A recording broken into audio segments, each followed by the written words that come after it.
Hi. Hello. నమస్తే. ఎలా ఉన్నారు అందరూ? నేను చాలా బావున్నాను. మీరు కూడా అందరూ బావుండాలని ఆ భగవంతుడిని మనస్ఫూర్తిగా కోరుకుంటున్నాను. ఈరోజు ఈ వీడియోలో 2025 మార్గశిర పౌర్ణిమ గురించి కొన్ని ముఖ్యమైన విషయాలు తెలుసుకుందామండి. ఈ 2025 డిసెంబర్ 4వ తేదీన వచ్చినటువంటి మార్గశిర పౌర్ణిమ చాలా విశేష ప్రాధాన్యత సంతరించుకుందండి.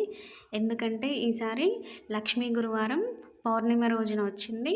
మరియు అందులో కోరల పున్నమి మరియు అందులో దత్తాత్రేయుడు జన్మించినటువంటి రోజు. అంటే ఆది గురువు అయిన దత్తాత్రేయుడు జన్మించిన రోజు ఈ మార్గశిర పౌర్ణమి.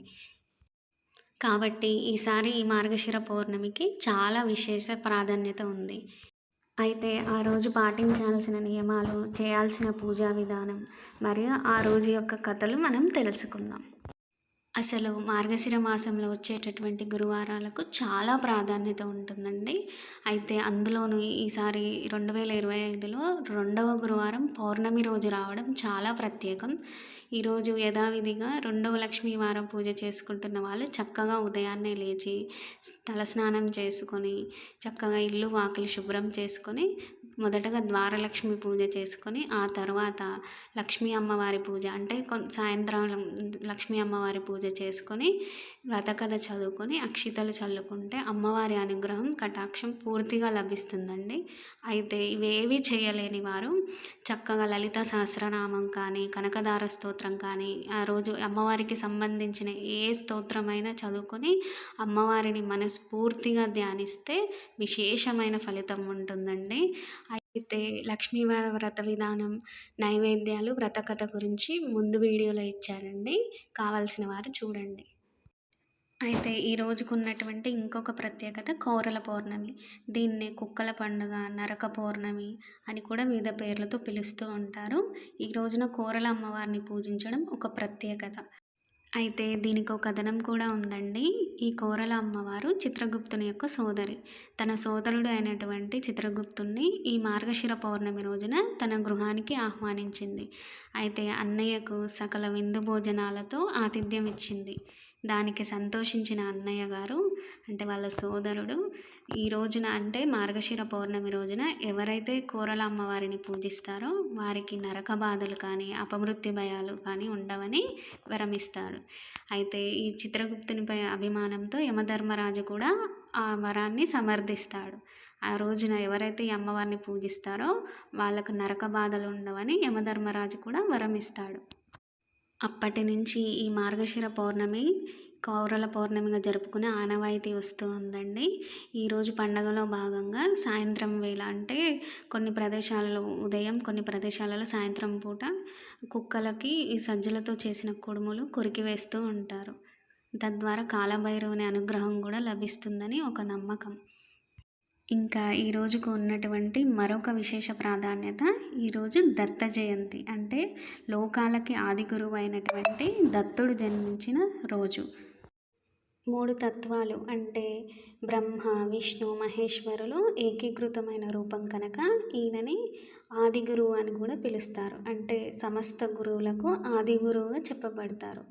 అయితే ఈయన ఇప్పటికీ పరిసమాప్తి లేని అవతారం. అంటే ఎవరు తలుచుకుంటారో వారి దగ్గరికి పరుగున వచ్చి వారికి కావలసిన ఔన్నత్యం ఏ విధంగా లభ్యమవుతుందో దిశోపదేశం చేస్తూ ఉంటాడంటండి. అంటే ఏది పట్టుకుంటే వృద్ధిలోకి వస్తారు, ఏది వదిలేస్తే వృద్ధిలోకి వస్తారనే విషయాలని మార్గనిర్దేశం చేస్తూ ఉంటాడు. అంటే మన స్నేహితుని రూపంలోనో, తల్లిదండ్రుల రూపంలోనో, ఇంకేవి రూపంలో అయినా మనకి ఈ దిశానిర్దేశోపదేశం చేస్తూ ఉంటాడు. అయితే మనం ఫోటోని గమనించినట్లయితే మనకు దత్తాత్రేయ స్వామి ఎప్పుడూ కూడా 16 సంవత్సరాల అందమైన యువకుడి రూపంలో దర్శనమిస్తూ ఉంటాడండి.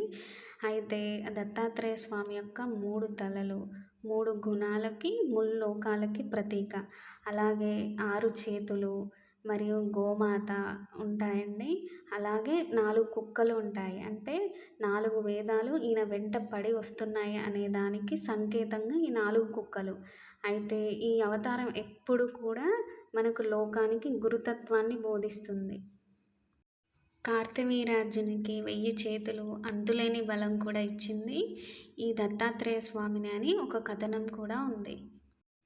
అయితే ఈ దత్తాత్రేయుడు అత్రి, అనసూయ దంపతులకు అయోనిజుడిగా ఎలా జన్మించాడు, మరి ఆయనను ఎందుకు వివిధ పేర్లతో పిలుస్తారు అనే విషయాలను ఇప్పుడు తెలుసుకుందాం. త్రిలోక సంచారి అయిన నారదుడు ఒకసారి త్రిమూర్తుల యొక్క శక్తుల దగ్గర అంటే సరస్వతి అమ్మవారు, లక్ష్మీ అమ్మవారు అండ్ పార్వతీ అమ్మవార్ల దగ్గర అనసూయ పాతివ్రత్యం గురించి పొగడగా అసూయ చెందిన వారు ఏం చేశారంటే తమ పతులను అంటే భర్తలను అనసూయ పాతివ్రత్యాన్ని పరీక్షించడానికి పంపించారు. అయితే అక్కడికి వెళ్ళిన త్రిమూర్తులు అనసూయని భిక్ష అడిగి భిక్ష వడ్డించే సమయంలో ఎవరైనా వస్త్రంతో వడ్డిస్తే తాము స్వీకరించమని తెలిపారు. అప్పుడు కలత చెందిన అనసూయ ఇప్పుడు వడ్డించకపోతే అతిథిని అవమానించినట్లు అవుతుంది, అలాగే నగ్నంగా వడ్డిస్తే తన పాతివ్రత్యానికి భంగం కలుగుతుంది అని భావించింది. అప్పుడు భర్తను తలుచుకొని తన వద్ద ఉన్న మంత్రజలాన్ని ఆ ముగ్గురిపై చల్లింది. అప్పుడు వెంటనే వారు చిన్న పిల్లలుగా మారిపోయారు. అప్పుడు వారికి ప్రేమతో వడ్డించి తినిపించింది. ఆ తర్వాత వారిని ఉయ్యాలలో ఊపుతూ పడుకొనబెట్టింది. అయితే తన భర్త రాకపోయేసరికి త్రిమూర్తుల యొక్క శక్తులు అనసూయ దగ్గరికి వచ్చి తమ భర్తలను పంపించాల్సిందిగా అనసూయను కోరారు. అప్పుడు అనసూయ తన దగ్గర ఉన్న మంత్రజలాన్ని ఆ ముగ్గురిపై చల్లి వారిని యథాస్థితిలోకి తీసుకొని వచ్చింది. ఆ తర్వాత ఆ త్రిశక్తులను వీరిపై ఉన్న మాతృవాత్సల్యం చేత వీరు నాకు సంతానంగా జన్మించాలని కోరుకుంది. అందుకే బ్రహ్మ అంశతో చంద్రుడు, శివుడు అంశతో దుర్వాసుడు, విష్ణు అంశతో ఆత్రేయుడు అంటే అత్రి కుమారుడు ఈ ముగ్గురు ఉద్భవించి ఒక్కటే రూపాన్ని చెంది మేము ముగ్గురం మీకు బిడ్డగా దత్తమైపోతున్నామని చెప్పడం వల్ల దత్తాత్రేయుడు అనే పేరు వచ్చింది.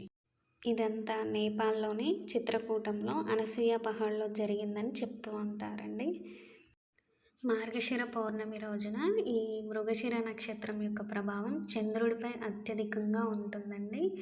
అయితే చంద్రుడు మనస్కారకుడు కాబట్టి మన మనసుపై ఆయన పెత్తనం ఉంటుంది.